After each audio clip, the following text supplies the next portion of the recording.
get a day start. We agree in principle with the underlying idea of this resolution that there should be ceiling put on the income to begin with of the civil servants. This class of civil servants has been created by the erstwhile rulers of India, the British imperialists. They have created this class as slave drivers, jobbers, and mysteries of this great industrial concern that they were running the government of India. After freedom, more particularly today, when we are thinking in terms of planning, when we are thinking in terms of closing the gap between the high and the low income in this country, when we are thinking in terms of raising the living standards of the common people, we have got to think in terms of even slashing the highest salaries that have been awarded to this class of people, to this class of civil servants by the earlier rulers of this country. As trade unionists, we have very bitter feelings.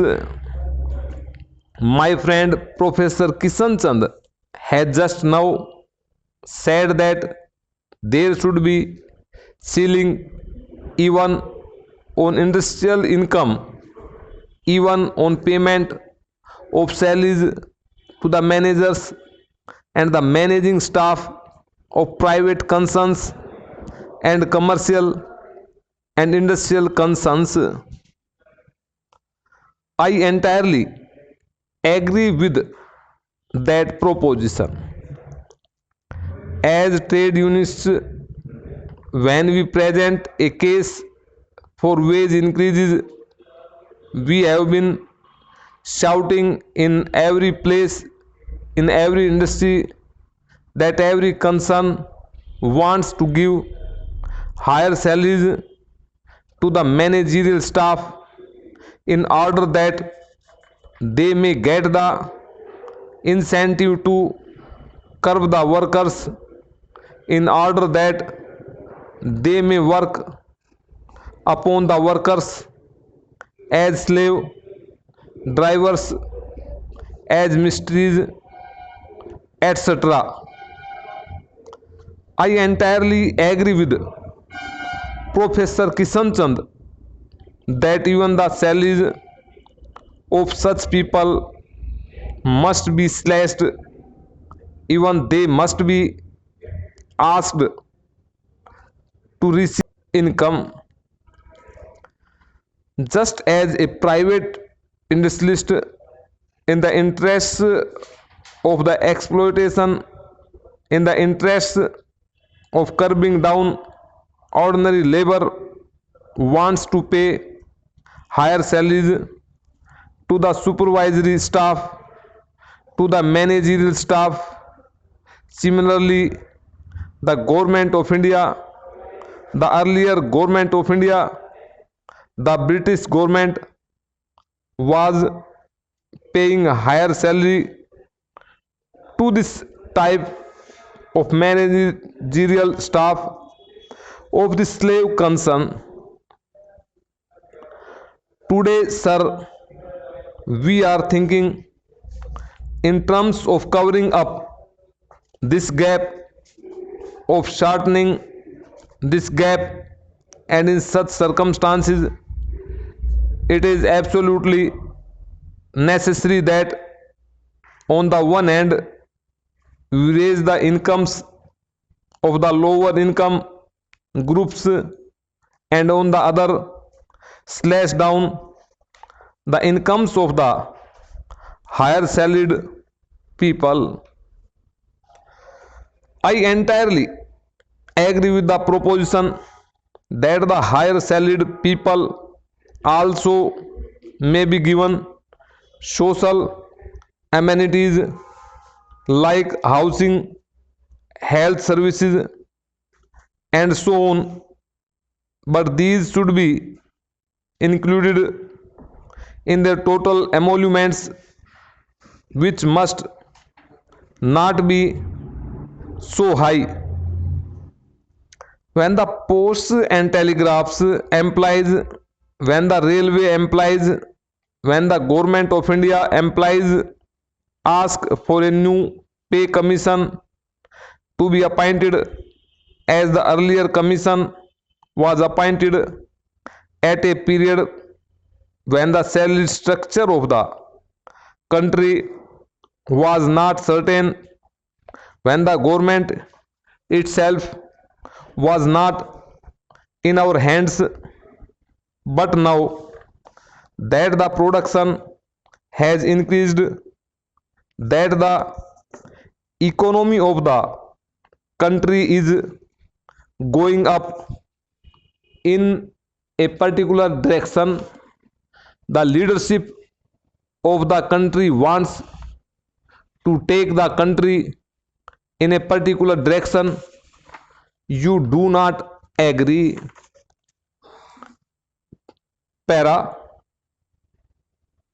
when the posts and telegraphs employees, the railway employees, the non-gazetted employees ask for an increase in their salaries, you come out saying that their salaries will not be increased unless they increase further the output and production.